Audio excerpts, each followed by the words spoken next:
క్షణమైనా నన్ను ఎడబాయక గమ్యము చేర్చి నీ కృపా కృపా కృపా కృపా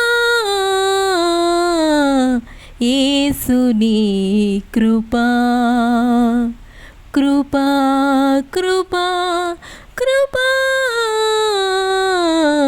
యేసుని కృపా.